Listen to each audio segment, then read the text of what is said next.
जब भी हम एजिंग की बात करते हैं तो हमारे दिमाग में आता है कि एजिंग तो ऑल ऑफ सडन होती है और हमें रियलाइज होता है ऐसा। But when it comes to science, वहां पर हमें देखने को कुछ अलग ही मिलता है कि किस तरीके से हमारे अलग अलग ऑर्गन्स की एजिंग अलग अलग तरीके से होती है। हर एक अलग अलग ऑर्गन्स के पीक अलग अलग आते हैं।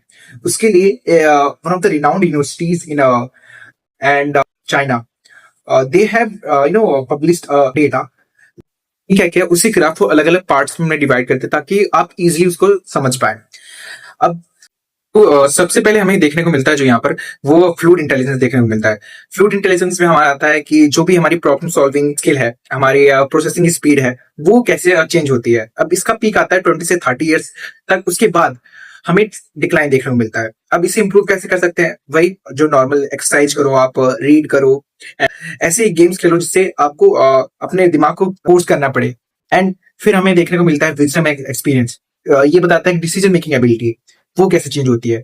वो जो है ये हमारी पीक आता है इसका 50 to 60 ईयर्स तक। एंड इसके बाद हमें डिक्लाइन देखने को मिलता है। तो इसको ठीक करने के लिए आप हर रोज नई नई चीज आप सीखने की कोशिश कर सकते हो। एंड ऐसी अप्रोच रखो प्रॉब्लम सॉल्विंग, क्योंकि आपको दिमाग का यूज करते रहना है। फिर हमारा हार्ट एंड लंग्स, उसकी एफिशिएंसी कैसे बढ़ती है, कैसे चेंज होती है। इसका पीक आता है 20 से 30 ईयर्स। फिर उसके बाद हमें डिक्लाइन देखने को मिलता है। एंड इसमें आप अगेन जो ऐसी एक्सरसाइज आपको करनी पड़ेगी जो आपको कार्डियोवास्कुलर जो भी एक्टिविटी है उसको इंप्रूव करे, जैसे रनिंग, वॉकिंग, साइकिलिंग। फिर हमारा मसल एंड बोन, इनकी डेंसिटी और इनकी पावर, उनकी मोबिलिटी वो कैसे चेंज होती है। इसका पीक आता है करीब लेट 20s तक, अराउंड 28 29 समथिंग। एंड इसको कैसे इंप्रूव कर सकते हो आप? वही प्रोटीन रिच डाइट होना चाहिए आपके पास, विटामिन डी, सनलाइट इसके लिए बहुत नेसेसरी है। And resistant training, power lifting वगैरह करो, आप डंबल उठाओ। And sleep, sleep it is the most important thing in our life. Because अगर आप स्लीप नहीं लोगे तो आपको बहुत सारी दिक्कतों का सामना करना पड़ेगा। आपकी जो वाइटल ऑर्गन्स है, आपकी जो एक्सक्रीटरी सिस्टम है, क्योंकि जब हम सोते हैं तभी हमारे रिपेयर चीजें होती हैं।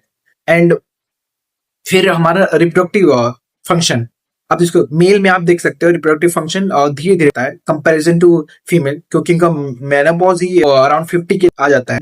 फिर इसको इम्प्रूव करने के लिए आप क्या कर सकते हो? आप लाइफस्टाइल पे फोकस करो, आप बैलेंस न्यूट्रिशन रखो एंड रेगुलर एक्सरसाइज करो।